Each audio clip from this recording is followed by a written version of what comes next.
Assalamualaikum and good day to everyone. We are from Group 1 and today the topic we want to present is Hedge accounting. Before that, let me introduce myself and my team member. My name is Siti Norazura binti Mazin and my metric number 193206. My team member we have Rayana binti Tajuddin, Siti Hazikah binti Sayuri, Tuan Rosmalini binti Tuan Mansur and Wan Nabiha binti Wan Hashim. Okay, next I proceed to the what is hedging. Companies are often exposed to risk of fluctuation in the prices of currencies, commodities, or securities that affect profit and loss. For example, companies with foreign currency transactions are exposed to risk due to changes in foreign currency exchange rates. Other than that, hedging is a risk management strategy used by companies to manage risk exposure. The objective of hedge accounting is to represent in the financial statement that effect of risk management activity that use financial instrument to manage exposure arising from particular risks that could affect profit and loss and other comprehensive income.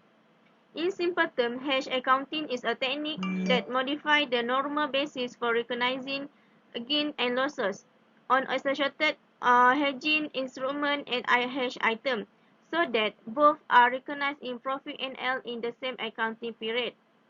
For the next, I will pass to the one Biha. Thank you, Azura Anwar Nabiha binti Wan Hashim, my metric number 194726. So I will continue with why company use hedging. The first one, the company use hedging because it can reduce volatility in the profit and loss. An entity gains and losses on associated hedging instrument and hedge item in the same accounting period, so the entity can reduce the volatility in the statement of comprehensive income. Under IAS 39, the fair value movement of the hedge caused significant to the profit and loss volatility as they did not qualify for hedge accounting. While under IFRS 9, company may be able to designate the component of a non-financial item in a hedge. So this way, the profit and loss volatility can be reduced as the fair value movement will be posted to the equity. To apply component hedging, it is important that the component can be identified separately and measured reliably. The second one it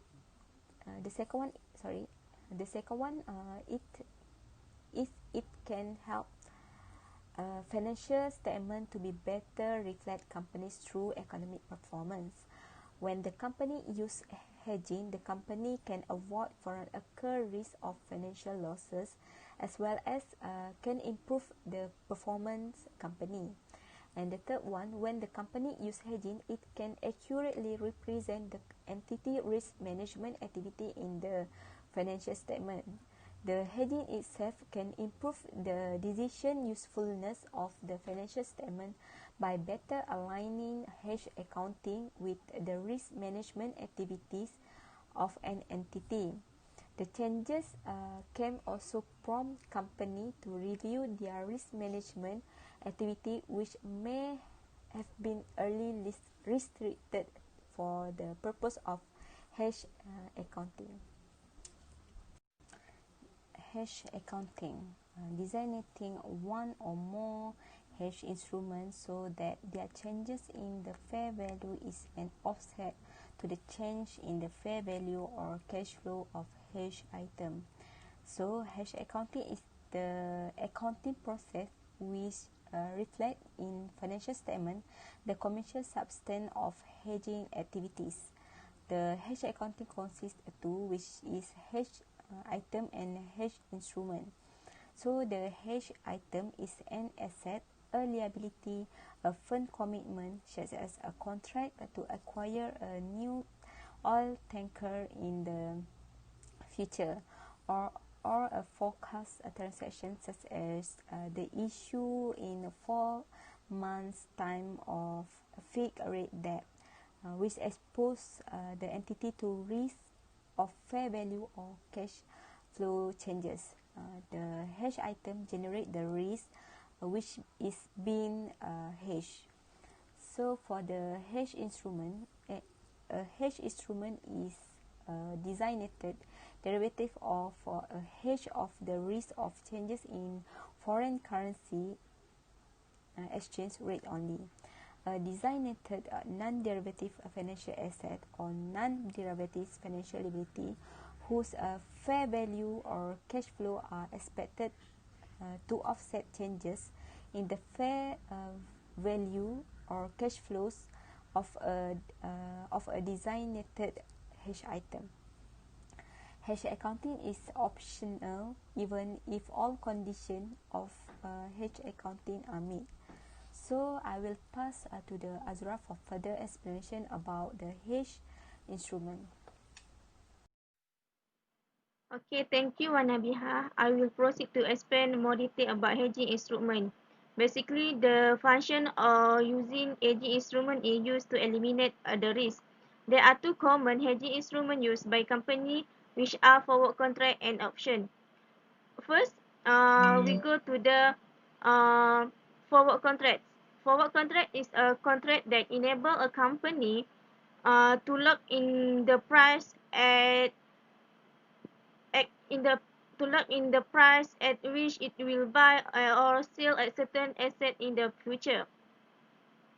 For forward contract, can refer to the illustration or handout that given to you. Illustration 1. In this illustration given that scenario, hedging instrument is a currency forward contract. It is consolidated account.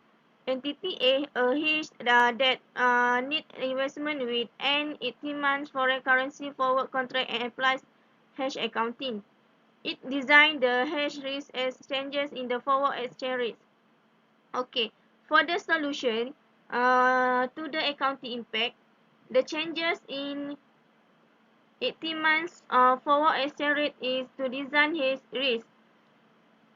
All foreign currency gains or losses of retranslating the net asset of the foreign operation are recognized in other corporate income in accordance with ISA 21. For the effective portion of the gain or losses on the hedging instrument or the forward contract are recognized in other corporate income in accordance with IFRS 9.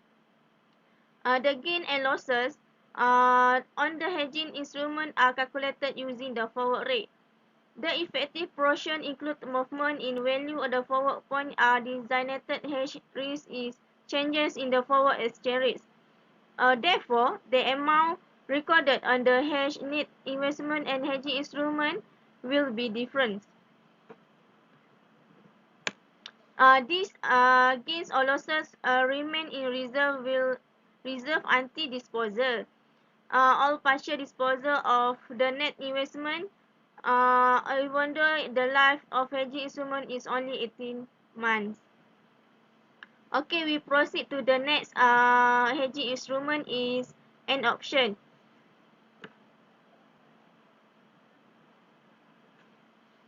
An option is a contract that grants the holder of the option the right, but not an obligation, to buy or sell a certain asset at a specific price during a specific period. For the illustration, we can refer to illustration number 2. In this illustration, the question is, can an entity use a purchase option as a hedging instrument in a cash flow hedge? Illustration.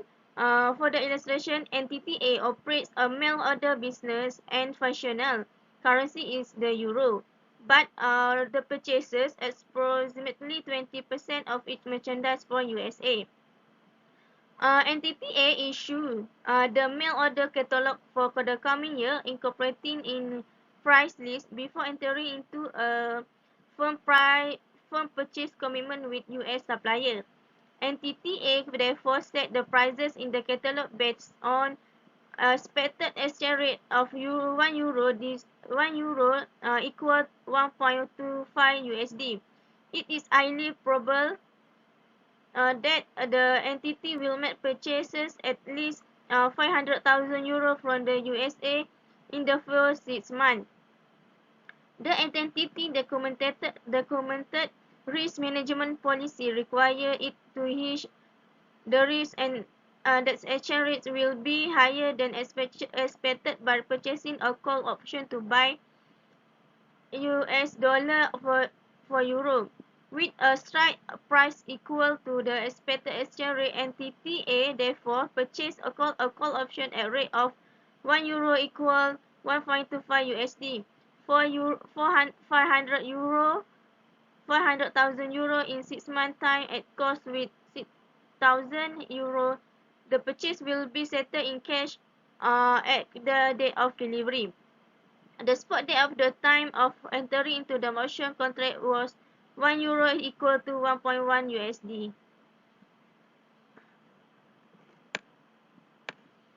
Okay, first solution. The answer is yes. Entity A can design the intrinsic value of the purchase option as a hedge against movement in the exchange rate of the forecast purchases. The exposure being hedged in the variability in cash flow that arising if the US dollar exchange rate exceeds the expected level €1 equal to 1.25 USD. To the extent the hedge is effective, fair value movement of the intrinsic value of the option are recorded through other corporate income and deferred in equity until the hedge item occur. The use of option as hedging instrument under ISA 39 was limited due to the need to record fair value movement in the time value through profit and loss.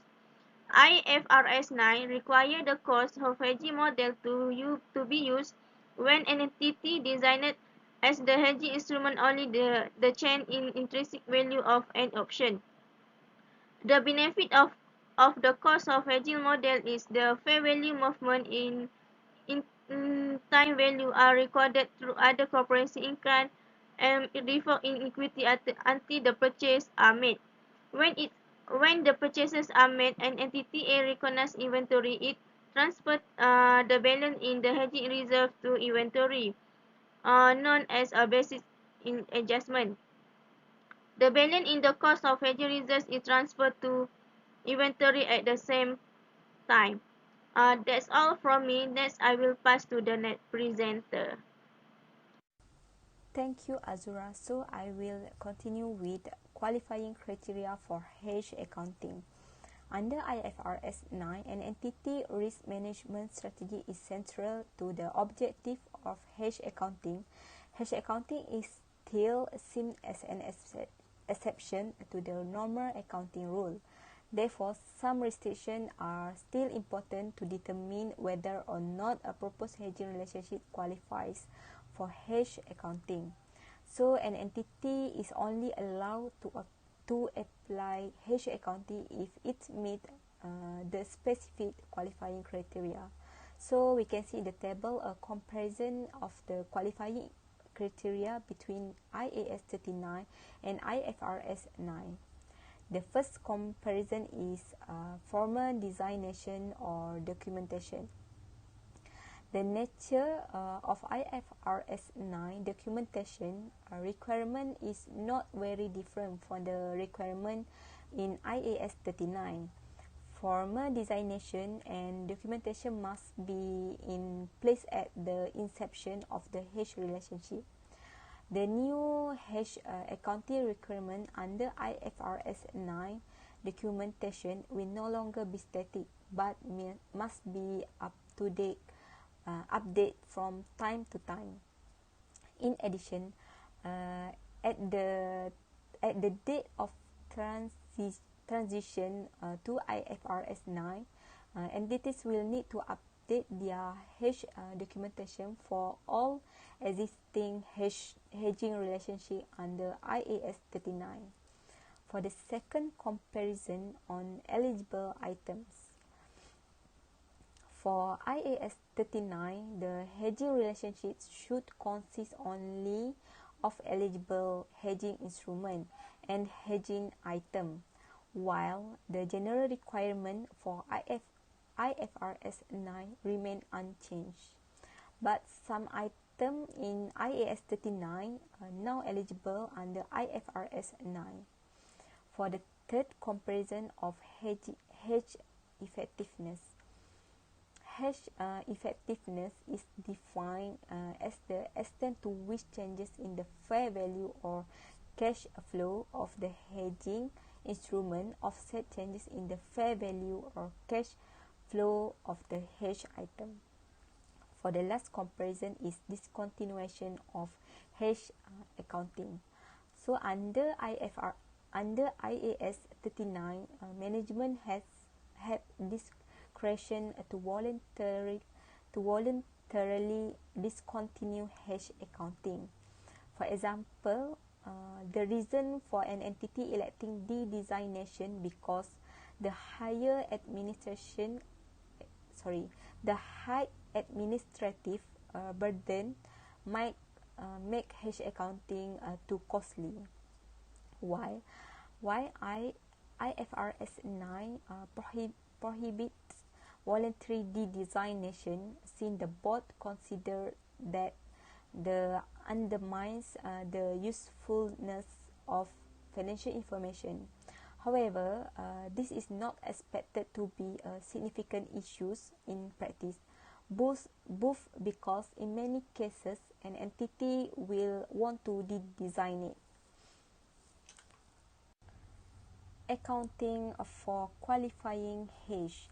There are three types of hedging relationship. The first one, fair value hedges. The second one, cash flow hedges. And the third one, hedges of net investment in foreign operation. But we only focus on fair value hedges and cash flow hedges. So I will pass to the next presenter to explain further about this type of hedging relationship. Thank you, Wan Nur Nabiha. Before I start my presentation, I would like to introduce myself. My name is Raihana binti Tajudin, matric number 194025, and my presentation will be on the fair value hedge. Okay, so firstly, the function of hedge is to manage the risk that can affect the fair value of any assets or liability which will be reported on the statement of financial position. Secondly, the fair value hedge is actually a hedge that will expose to the changes in the fair value of a recognized asset or liability or an unrecognized firm commitment or any identified portion which are related to the assets, liability and firm's commitment that will likely contribute to the particular risk and could affect the profit or loss.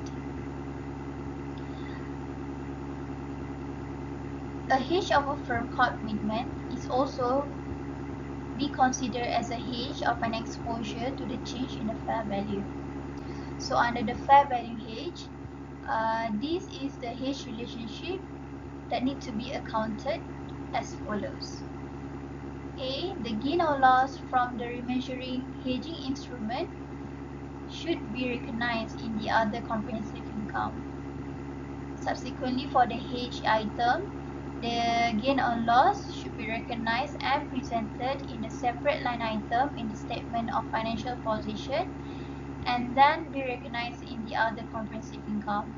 Meanwhile, for the ineffective portion of gain or loss from the remeasuring of hedging instrument and also hedge items, it needs to be transferred from the other comprehensive income to the profit and loss.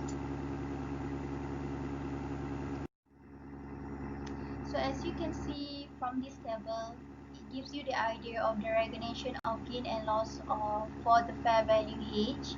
So let's just focus on the measurement for hedge items and hedging instrument when the hedge accounting is not effective. When hedge accounting is effective. So the situation where the hedge accounting is effective, The measurement for the hedge item is to adjust the fair value changes attributed to the risk being hedged, and the fair value changes should be recognized in the profit and loss. Meanwhile, the measurement for the hedging instrument, the gain and loss should be measured at fair value, and the changes in the fair value also need to be recognized in the profit and loss. As you can see from the comparison for the one with hedge accounting and without hedge accounting, the measurement for hedging instrument will be the same for both situation when hedge accounting is effective and when it is not effective. But however, for hedge items measurement, when the hedge accounting is not effective, the measurement should be at amortized cost or at fair value through the equity, or in other words known as other comprehensive income. So from this table, we can summarize that the hedge asset and liability need to be reported at the fair value, and the changes in the fair value should be recognized at the profit and loss. Thank you, Rahana, for the explanation of the fair value hedge. Let's proceed to the second type of hedging, which is cash flow hedge. But before that, I am Siti Hazika Sairi, 193212. Okay, cash flow hedge is a hedge of the exposure to the variability in the cash flow that is attributable to a particular risk associated with the asset or liability that has been recognized and could affect the profit or loss account. Okay, an example of cash flow hedge is the use of a swap to change floating rate debt to fixed rate debt. For example, hedge of a nature interest payment, we can refer to the illustration 3, and the question asks, are the following cash flow hedge designation of future interest flow permitted under IFRS 9? Okay, please read the scenario 1, 2 and the scenario 3, and please be note that in all scenarios, both the swap and the hedge debt are denominated in company's A's functional currency. Okay, for the solution, the three scenarios are designated allow under IFRS 9 provided all the qualifying criteria in IFRS 9 paragraph 6.4.1 are met, including the example that the intention to hedge changes in interest rates is aligned with the entity's risk management strategy. The entities may designate their hedge relationship in alternative ways depending on their facts and circumstances. So the designation of the risk associated with forecast transaction is permitted as long as they are highly probable. In the case of scenario 3, in which a layer note that the scenario 3 in which a layer is designated as the hedge item, IFRS 9 paragraph 6.6.3 requires among the other aspect that the layer must be separately identifiable and reliably measurable. The forecast transaction must be identified and documented with sufficient specificity so that when the transaction occurs, it is clear whether the transaction is or is not the hedge item. A drawback of designation of a layer is the complexity in proving that the designated level of funding is highly probable. For example, when entities specify the interest payment for a particular loan, there is no need to prove that the cash flows are highly probable since those are contractually specified. But when the entity do not designate any specific contract, then that is necessary for them to demonstrate that is highly probable that there will be a need for a certain level of financing of a kind that meets the designated hedge item. When the cash flow hedge occurs, it shall be accounted in the 3 steps. First, the separate component of equity associated with the hedge item, which is cash flow hedge reserve, is adjusted to the lower as the following. 1. The cumulative change, gain or loss of hedging instrument from inception of the hedge, and number 2, the cumulative change in the fair value of hedge item from inception of the hedge. The second step is the portion of the gain or loss on the hedging instrument should be recognized in other comprehensive income, and the third, any remaining gains or loss should be recognized in profit or loss. Okay, when the entity discontinues hedge accounting for a cash flow hedge, the amount that has been accumulated in the cash flow hedge reserve should be accounted in two situations. First, if the hedge future cash flow are still expected to be occurred, the amount shall be remain in the cash flow hedge reserve until the future cash flow occurs. And the second situation, if the hedge future cash flow not longer expected to be occurred, that amount shall be reclassified from the cash flow hedge reserve to profit or loss account. So I will pass to the next presenter. Thank you, Siti Hazika. So I will further explain on the recognition of gains and losses for cash flow hedge. As you can see from the table, let's just focus on the measurement for hedging instrument first. So when the hedge is effective, the changes in the fair value for the hedging instrument should be initially recognized in the other comprehensive income. However, if there is any ineffective portion for the change in the fair value, it needs to be recognized directly to the profit and loss. It is important to note that the amount recognized in the other comprehensive income should be lower of the amount in the cumulative gain or loss on the hedging instrument from the inception of the hedge, and also the amount of cumulative change in the fair value, i.e. the present value of the expected cash flow on the hedge items from the inception of the hedge. The reason of this, it is because when the cumulative change in the hedging instrument exceeds the change in the hedge items, the ineffectiveness will be recognized. However, there are no recognition taken into account for the measurement in hedge items, either when the hedge accounting is effective and when it is not effective. Okay, so let's move on to the next slide, which is on the discontinuation of hedge accounting. So these are the example of discontinuation of hedge accounting, which is mostly likely to be happen in such situation, where the first is when the hedging instrument has been expired or it is being sold or terminated. Secondly, when the hedging is no longer meets the criteria with the hedge accounting, and the third, when the entity revokes the designation, and finally when there are a discontinuation of hedge accounting made by an entity. So as you can see from the table, future changes in the fair value for the hedging instrument is likely the same for the fair is likely the same apply for the fair value hedge and also cash flow hedge, which is future changes in the fair value should be accounted towards the profit and loss for both fair value hedge and also cash flow hedge. Meanwhile, for the hedge items, for the fair value hedge, it is per applicable in IAS as if the hedge accounting is not effective.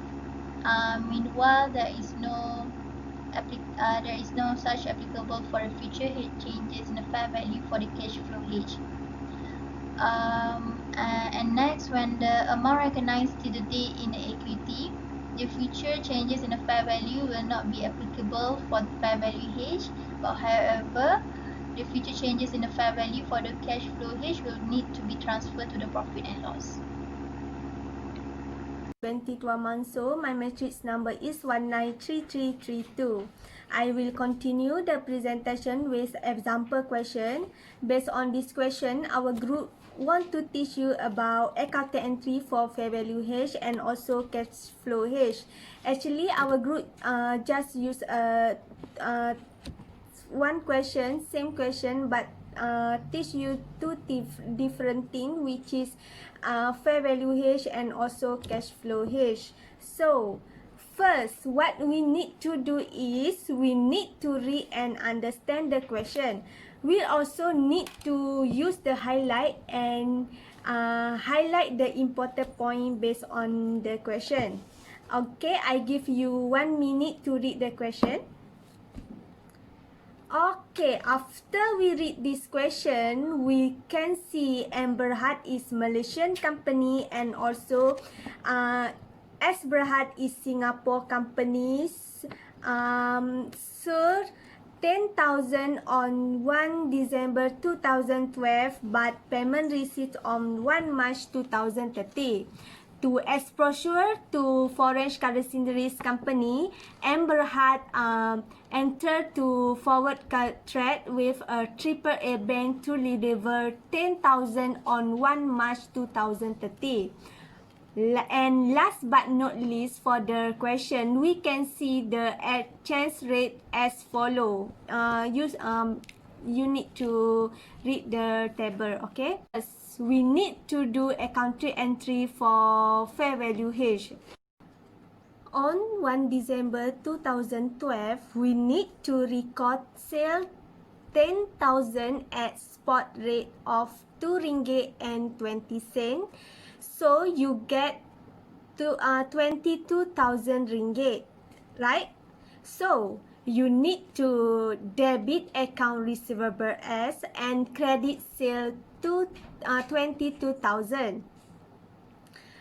So, okay, for the forward contract, no journal entry when the contract was entered. What should be the journal entry on 31st December 2012? We need to adjust the value of account receivable to the new spot rate, which is we need to 10,000 multiply with 0.05, you get 500 ringgit.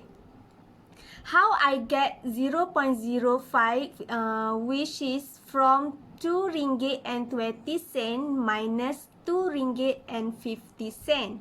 For the journal entry, so you need to record debit foreign exchange loss 500 and credit account receivable 500. Next, we need to record forward contract as an asset at its fair value 10,000 multiply 0.10 cent and we get 1,000. After this, for the present value, you need to refer the table, present value table, which is 1,000 multiply 0.980 and get 980. We assume in M has a incremental borrowing rate of 12% per year, means 1% per monthly. So, journal entry for the forward contract is debit forward contract 830, credit gain on forward contract 830. Okay, we settle for 2012. We proceed for 2030. Okay, on 1 March 2030, we need to adjust the value of receivable to the new spot rate. So, 10,000 multiply 0.30 and you get 3,000. How I get 0.30? You need to 2 ringgit and 50 cent minus 1 ringgit and 85 cent. So you get 0.30. And for the journal entry, you need to debit forex exchange 3,000 and credit account receivable 3,000. After this, we'll also need to adjust the value of forward contract to its current fair value. So, 10,000 multiplied with 0.25 cent, we get 2,500. How I get 0.25 cent from 2 ringgit and 10 cent minus 1 ringgit and 85 cent? And 2,500 minus 980, you get 1,520. Means for journal entry, we need to debit forward contract 1,520 and credit gain on forward contract 1,520. Next, we also need to record receipt of 10,000 from S at spot rate at 1 ringgit and 85 cent.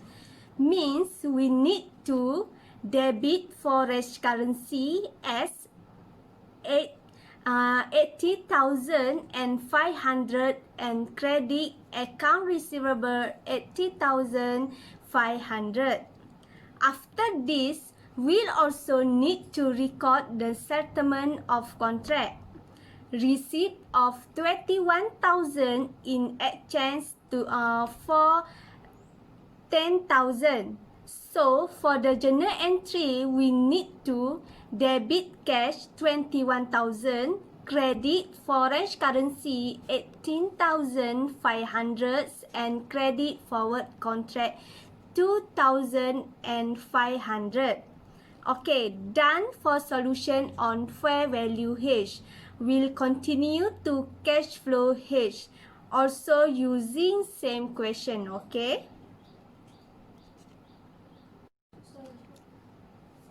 On 1 December 2012, we need to record sale with fair value hedge, which is we debit account receivable to 22,000, credit sale 22,000, and no journal entry for the forward contract when the contract was entered. Next, on 31st December 2012, we also need to adjust the value of receivable to the new spot rate, also same with before. So, we need to debit forex exchange 500 and credit account receivable 500. And we also need to record the forward contract as an asset at fair value. So, we need to debit forward contract 1,000 and credit cash flow hedge 1,000 on other comprehensive income. Next, on 31st December 2012, we need to offset the forex exchange loss and we need to debit cash flow hedge reserve 500 and also credit gain on forward contract 500. Besides that, we also need to record discount expenses, which is 10,000 multiplied 2.2 cent spot rate on 1 December minus 2.10 cent forward rate on 1 December multiply 1 per 3 using straight line method. 1 per 3 because the cost of extending credit to S as sold at discount in the 3-month forward market. So, we need to debit discount expenses 333, credit cash flow hedge 333, cash flow reserve 333 on other comprehensive income. Okay, next, on 1 March 2030, we also need to adjust the value of receivable to the new spot rate.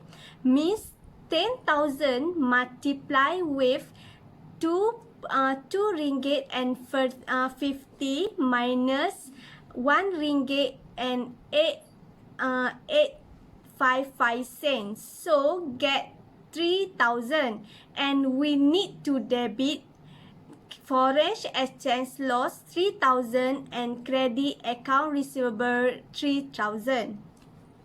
And then we also need to adjust the value of forward contracts to its current fair value of 2,500. So the calculation is 10,000 multiplied with 2 ringgit and 10 cent minus 1 ringgit and 85 cent, and 2,500 need to minus 980, and the answer is 1,520. And for the journal entry, we need to debit forward contract 1,520, credit cash flow hedge reserve 1,520. Next, on the 1 March 2030, we also need to offset the forex exchange loss. We need to debit cash flow hedge reserve 3,000 and credit gain on forward contract 3,000. And then we'll also need to record discount expenses to the cost of extending credit to S, which is 10,000 multiply 2 ringgit and 20 spot rate on 1 December minus 2 ringgit and 10 cent forward rate on 1 December, multiply 2 per 3 using straight line method. So journal entry should be debit discount expenses 667, credit cash flow hedge reserve 667.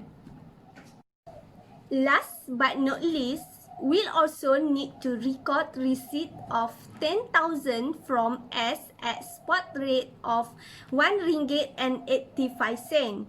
Means you need to debit foreign currency 80,500 and credit account receivable 80,500. And then we also need to record the settlement of contract receipt of 21,000 in exchange for 10,000. So for the journal entry, you need to debit cash 21,000 and credit foreign currency as 80,500 and also credit forward contract 2,500. So we done answer the question. I think that's all from us. For more understanding, you also can use our reference to get more information. And if anyone have any question, you can ask our group using forum, or also can ask in group WhatsApp. Thank you everyone.